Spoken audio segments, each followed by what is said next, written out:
Isaac Keller winced as he shifted on the examination table, the sterile, metallic surface creaking under his weight. The room around him pulsed with a soft blue light, casting eerie shadows on the sleek walls. Instruments he couldn't name floated quietly in the air, occasionally emitting a gentle hum. Across from him, a tall, silvery alien adjusted a translucent screen with 3 spindly fingers. It wore a deep green robe, and its large amber eyes blinked slowly as it studied the scar running down Isaac's left thigh. Subject exhibits dermal disruption approximately 22 centimeters in length, the alien said, its voice oddly melodic. Sutured. Crude technique.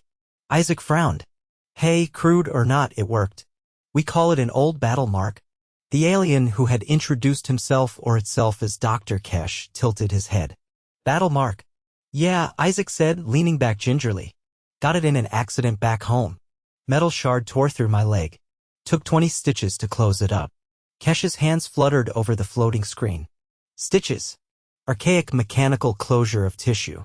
Fascinating. Isaac chuckled weakly. Archaic or not, Doc, it kept my guts from falling out. Kesh stepped closer, a slender tool in his hand now projecting a thin beam of light across the scar. Isaac tensed instinctively. Relax, Kesh said. Diagnostic only. Isaac watched, mildly amused, as the beam danced over his skin. His thigh still ached from time to time, especially when the weather turned cold, but he wasn't about to mention that. He already felt like a frog under a microscope. Tell me, Kesh said, why subject yourself to such primitive treatment? You have no access to regeneration pods? Isaac shook his head.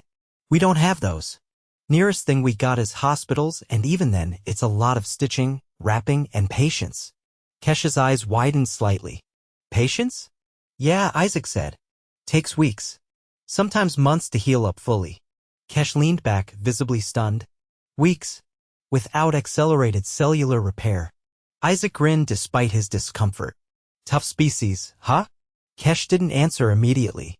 Instead, he tapped the screen again, bringing up a 3-dimensional image of Isaac's leg, the scar etched into the hologram like a canyon.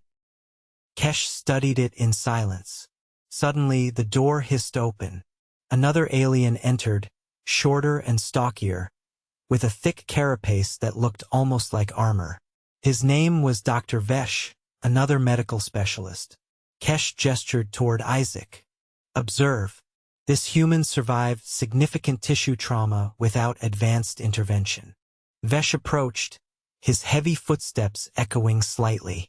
He peered closely at the scar, then glanced at Kesh. Confirmed. No evidence of nanite assistance or synthetic grafts.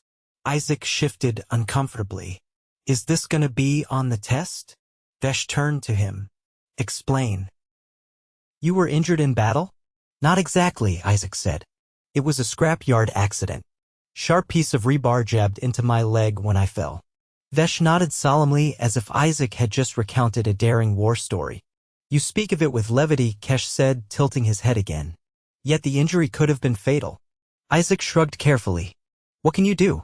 You patch it up, you move on. Kesh and Vesh exchanged a look that Isaac couldn't decipher. Then Kesh tapped something on the screen, and a small hovering platform whirred to life next to the table. Lay back, Isaac Keller, Kesh said. We wish to conduct further analysis. Isaac sighed but complied, easing himself down onto the platform. The scarred leg was strapped gently into place, and a soft hum filled the room as the platform lifted him slightly off the table. We will map the subdermal structures, Kesh said, to understand the extent of your recovery. Sounds thrilling, Isaac muttered. The platform vibrated slightly as a scanning device passed along his leg. Isaac flinched when it hovered over the thicker part of the scar. Kesh noticed. Pain. Little bit, Isaac admitted.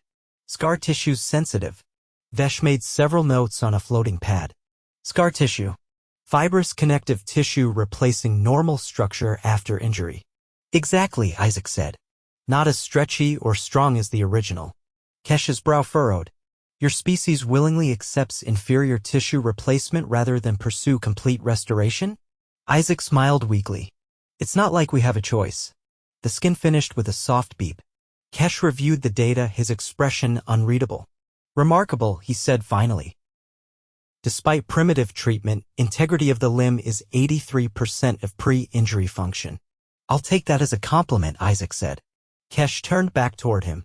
You may sit. Isaac swung his legs off the platform, wincing as his muscles protested. He flexed his foot experimentally. You have adapted to injury in a manner we had not anticipated, Kesh said. This warrants deeper study. Isaac raised an eyebrow. Deeper? Vesh stepped forward. We propose a controlled stress test on the injured limb. Isaac hesitated. What kind of stress test? Kesh gestured toward a door at the far end of the room. Controlled mobility exercises. Observation under load-bearing conditions. Isaac sighed. Sounds like physical therapy. All right, let's get it over with. He followed them into an adjacent chamber, this one lined with a soft, springy material underfoot. Various weighted objects floated at different heights. Begin simple movement, Kesh instructed. Isaac started with a few cautious steps, his gait stiff but steady.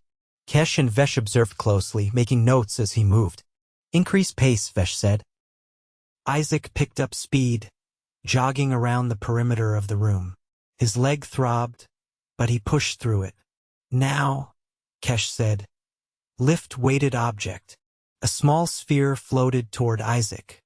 He caught it and nearly staggered despite its size. It was heavier than it looked. He gritted his teeth and lifted it above his head. Subject demonstrates significant compensatory strength, Kesh noted. Isaac lowered the sphere and wiped sweat from his brow. You guys always this intense? Kesh's eyes gleamed. Only when confronted with phenomena that defy expectation. Isaac wasn't sure if he should be proud or terrified. After another 20 minutes of grueling exercises, Kesh finally called a halt. Isaac collapsed onto a cushioned bench, breathing hard.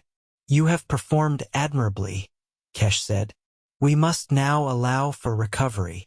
Thank God, Isaac muttered. Vesh approached with a small device that emitted a cool mist. He sprayed it over Isaac's leg, and the pain eased slightly. Temporary analgesic, Vesh explained. Isaac nodded gratefully. Appreciate it. Kesh returned to the floating screen, pulling up images from the tests. Your scar, he said, represents more than injury. It is a testament to resilience. Isaac chuckled softly. Never thought of it that way. Back home, it's just something you show off at a bar to impress strangers. Kesh tilted his head. A ritual display of survival? Something like that, Isaac said. Vesh leaned over Kesh's shoulder. Perhaps there is merit in studying psychological impacts as well. Isaac groaned. You're not going to make me talk about my feelings, are you? Kesh's mouth twitched in what Isaac suspected was amusement. Not today. Isaac leaned back, closing his eyes for a moment. His leg ached, his muscles burned, but he felt strangely lighter. Maybe there was something to be said for surviving the hard way. The door hissed open again, and a new figure entered, a slender alien with a pale blue complexion and a cluster of small lights embedded along her arms. She introduced herself as Dr. Rila, a specialist in rehabilitation. You have endured much, Rila said warmly. We will help you regain full strength. Isaac cracked one eye open. Full strength sounds real good right about now. Rila smiled and extended a hand. Come, your recovery begins. Isaac groaned but pushed himself upright. He followed her into another chamber, ready or at least willing to face whatever came next. The rehabilitation chamber was warmer than the clinical rooms Isaac had seen so far, its walls lined with broad, flexible panels that shifted color slowly as though breathing. Strange, vine-like structures hung from the ceiling, pulsing faintly. Rila led him inside, her fingertips brushing lightly over one of the vines, causing it to stiffen and lower toward her. These assist in balance recalibration, she explained, guiding him under a cluster. You will engage them as you move. They respond to instability. Isaac eyed the vines warily. So if I stumble, they catch me? Correct. But only if your instability exceeds a determined threshold. We observe response and adaptation. He muttered something under his breath about trust falls with alien plants and squared his shoulders. Rila positioned him at the center of the chamber, then stepped back, her arms folding neatly across her torso. Begin forward movement. Moderate pace. Isaac took a cautious step. The floor felt slightly uneven, like walking on a mattress. He compensated instinctively, knees bending more than usual to keep balance. After a dozen steps, one of the vines twitched above him, but he corrected before it could reach down. Effective compensation, Rila said, tapping notes into a slim device strapped to her forearm. Human neuromuscular response remains highly adaptable post-trauma. Isaac snorted. We call it stubbornness where I'm from. Rila's mouth curved in what might have been amusement. Continue. After 10 minutes, sweat slicked Isaac's back. His leg protested with each movement, the old injury throbbing dully. Rila watched without offering assistance, only occasionally adjusting the difficulty by altering the floor's surface tension. You are favoring your right side, she observed. Yeah, old habit, Isaac said between breaths. Legs not as strong as it used to be. Compensatory movement patterns increase risk of secondary injury, Rila warned. We must correct this. Isaac paused, resting his hands on his hips. Got any miracle treatments for that? We employ targeted neuromuscular re-education, she said, gesturing to a low platform rising from the floor. Lie prone. He sighed but lowered himself carefully onto the platform, stretching out face down. The surface beneath him molded subtly to his form. Rila attached small, flexible nodes along the length of his injured leg, each one adhering with a soft click. Electrical stimulation? Isaac guessed. A form of it, Rila confirmed, but modulated to synchronize with your voluntary movement, enhancing correct motor patterns. You realize, Isaac said, turning his head, this is way more high-tech than anything I ever got back home. You survived without it, Rila said, adjusting the settings. That alone is extraordinary. The platform vibrated gently as the stimulation began. Isaac felt his muscles contract in rhythm with the pulses, forcing his leg through a series of slow, deliberate movements. It wasn't painful, but the sensation was profoundly strange, as though his body was dancing to music he couldn't hear. Maintain voluntary engagement, Rila instructed. Passive compliance is insufficient. Isaac grimaced and focused, trying to move his leg in concert with the pulses. Sweat dripped down his temple and his jaw tightened with the effort. After several cycles, Rila deactivated the stimulation. The nodes detached themselves and retracted into the platform. Isaac rolled onto his back, panting. Assessment, she asked. Feels like I ran a marathon in a swamp, Isaac said, wiping his forehead with the sleeve of his jumpsuit. Acceptable fatigue response, Rila noted. We will proceed to dynamic loading next. Joy, Isaac muttered. The next phase involved a vest lined with tiny, shifting weights that Rila adjusted remotely. Isaac had to perform controlled squats, lunges, and balance exercises while the vest subtly altered its load distribution. Every time he thought he had his balance, the center of gravity shifted, forcing him to adapt. At one point, the vest pulled sharply to the left and Isaac stumbled. Before he could fall, 2 vines shot down from the ceiling, wrapping lightly around his arms and steadying him. Rila nodded. Support threshold activated. Recovery successful. Glad somebody's impressed, Isaac said, straightening slowly. You should be as well, Rila said. Your neuromuscular system demonstrates remarkable plasticity. Even without regenerative therapy, you reclaim function rapidly. Isaac leaned against a wall panel that obligingly firmed to support him. We're good at making do. Rila approached with a small scanner, passing it along his leg without touching him. However, scar tissue remains a limiting factor. We propose adjunctive therapies to remodel it. Isaac raised an eyebrow. Like what? Controlled micro-disruptions of fibrotic structures, followed by guided regeneration. Minimally invasive. He grimaced. Sounds like you're gonna tear it up and let it heal better. In essence, yes, Rila said. but under controlled conditions, significantly reducing risk. Back home, they call that breaking up the scar. Usually involves a lot of cursing. Rilla tapped her device thoughtfully. Your terminology is vivid. Isaac chuckled tiredly. You should hear what we call our politicians. Before Rilla could respond, the chamber's overhead lights pulsed gently, signaling a transition. She gestured toward a recessed alcove along one wall. Recovery phase, she said. Hydration and nutritional supplementation are required. Isaac limped over to the alcove where a sleek dispenser produced a cup filled with a cool, slightly glowing liquid. He sniffed it suspiciously. Safe for human consumption, he asked. Formulated based on your metabolic profile, Rilla assured him. He took a tentative sip. It tasted faintly of citrus and something he couldn't name, but it was refreshing and seemed to ease the knots in his muscles almost immediately. Not bad, he admitted, draining the cup. Rilla reviewed the data scrolling along her forearm screen. Your recovery metrics suggest high baseline resilience. Genetic factors likely contribute. Isaac shrugged. Guess I hit the jackpot. Or perhaps, Rilla said, your species has been shaped by persistent adversity. Isaac thought about it for a moment. Yeah, that's probably closer to the truth. A soft chime sounded, and the chamber's floor began to level out, the vines retracting overhead. Rilla motioned for him to follow her toward a new section he hadn't noticed before, partially hidden behind a shifting panel. Next phase involves aquatic therapy, she said. Isaac blinked.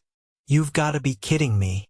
Buoyancy reduces gravitational loading, Rilla explained. Facilitates joint mobility and muscular engagement with reduced risk. I haven't swum since. Well, since a buddy pushed me into a river back home, Isaac said. You will not be submerged fully, Rilla said, leading him into a domed space filled with a shallow, gently swirling pool. The water glowed faintly under the soft light and a transparent barrier kept it perfectly contained. Rilla handed him a thin, flexible garment. Wear this. It enhances thermal regulation. Isaac retreated behind a screen, changing quickly. The garment clung to him like a second skin, but it was surprisingly comfortable. He waded into the pool, shivering slightly as the cool water lapped at his ankles. Begin slow ambulation, Rilla instructed. Isaac moved through the water, feeling the gentle resistance. His sore muscles welcomed the change.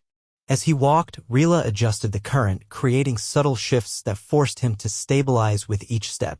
You adapt rapidly, she observed after several minutes. Necessity, Isaac said, focusing on his footing. We're wired for it. Rilla studied him for a moment. Your species' capacity for survival exceeds baseline projections. Isaac laughed softly. Yeah, we tend to surprise people. The session continued for another hour, with increasingly complex movements until Isaac's legs trembled from exhaustion. Finally, Rilla called a halt. Exit the pool, she said. Recovery interval begins. Isaac hauled himself out, grateful for the assistance of a low platform that rose to meet him. Towels, warm and dry, appeared from a compartment in the wall. He dried off quickly, donning a lightweight robe that managed to be both sterile and comfortable. Tomorrow we begin targeted scar remodeling, Rilla said. Prepare accordingly. Isaac groaned. Can't wait. You will endure, Rilla said with a faint nod of approval. Isaac followed her back through the winding corridors toward the rest quarters assigned to him. His body ached in ways he hadn't experienced even during his roughest days back home, but a small, stubborn part of him felt a flicker of pride. As he stumbled into his room, collapsing onto the cushioned platform that served as a bed, he realized the aliens weren't just studying his scars. They were learning something far more unexpected, just how impossible it was to break a human who had already decided to survive. Isaac woke to a low chime vibrating through the room. The platform he slept on adjusted automatically, easing him upright. His joints protested, but the ache was less sharp than the night before. The lights rose gradually, mimicking sunrise, though Isaac doubted this place ever saw a real one. Rilla entered, carrying a small container. Without preamble, she set it down on a low table beside him and opened it.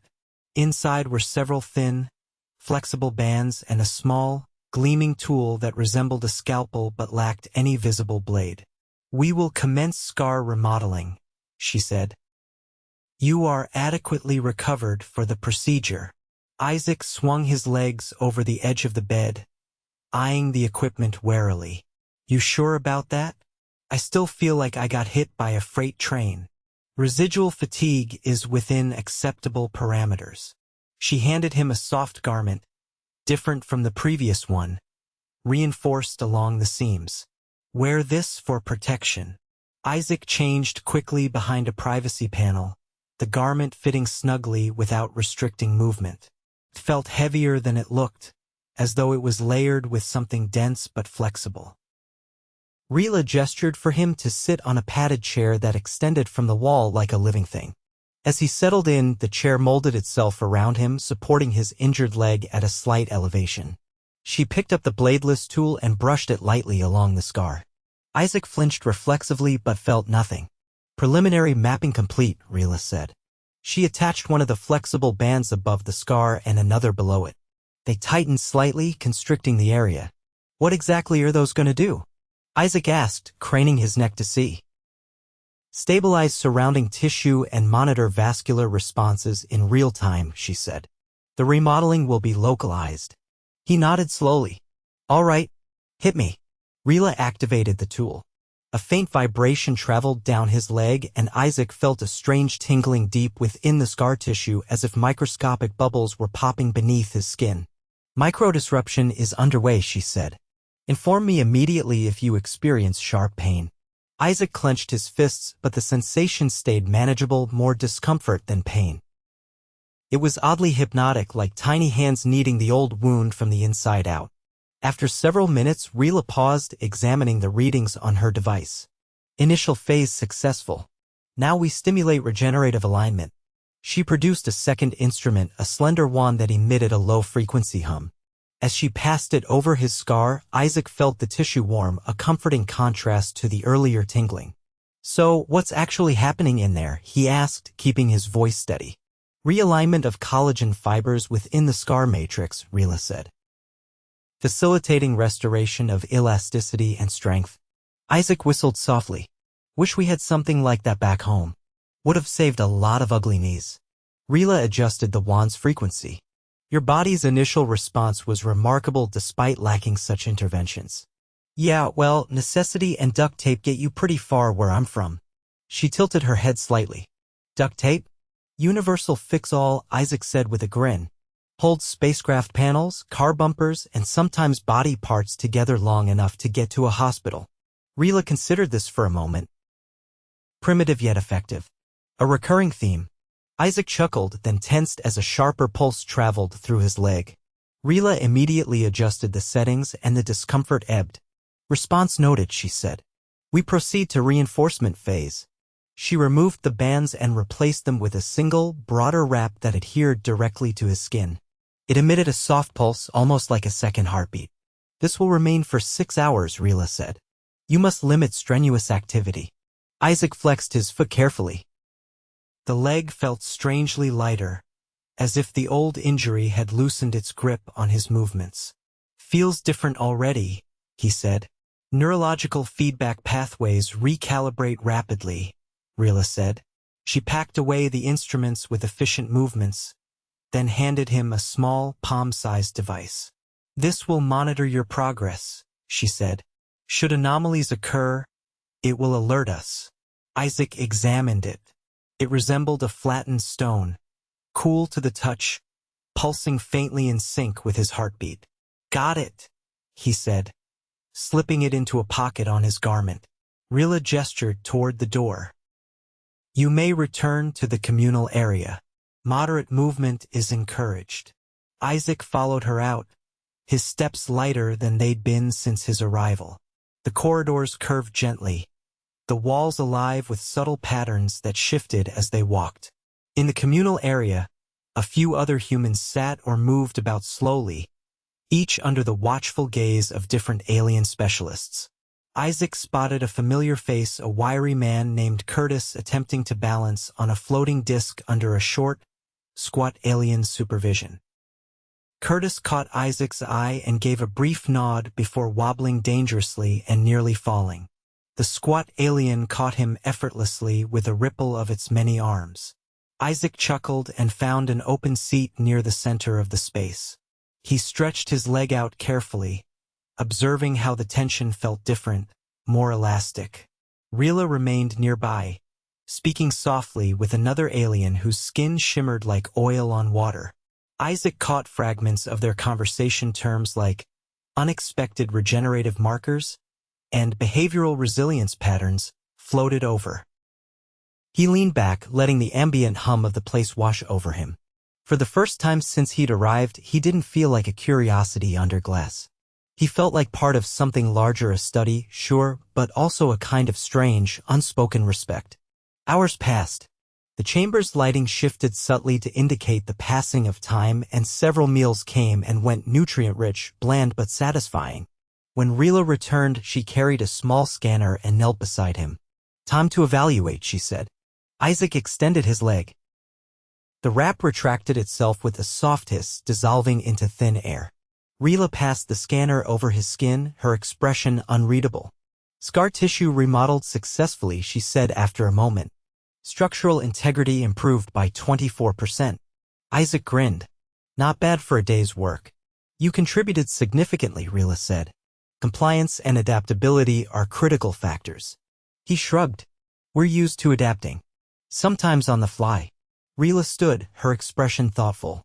"Your species' approach contrasts sharply with many we have encountered." "How so?" "Others seek perfection before attempting recovery," she said. "You proceed despite imperfection, often embracing it." Isaac laughed. "Perfection's overrated. Scars tell better stories anyway." Rila inclined her head. "Perhaps there is wisdom in that." A low chime sounded from the far side of the chamber. Rila glanced toward it, then back at him. "You are cleared for general activity," she said. "Further observation is unnecessary unless complications arise." Isaac stood, testing his leg. It held steady beneath him, stronger and more responsive than he remembered. "Guess that means I graduate," he said. "You were never a mere subject," Rila said. "You were a collaborator." Isaac looked around at the other humans, some laughing, some grimacing through exercises. He realized Rila meant it. This wasn't just about studying them, it was about learning from them. He extended his hand. Rila regarded it curiously, then placed her own slender, cool hand against his. "Thank you," he said. "You have taught us more than you know," she replied. With that, Isaac turned and walked steadily across the chamber, his gait sure, his balance true. Behind him, the soft murmur of alien voices resumed, filled with new words, new ideas, many of them sparked by a simple human refusal to break.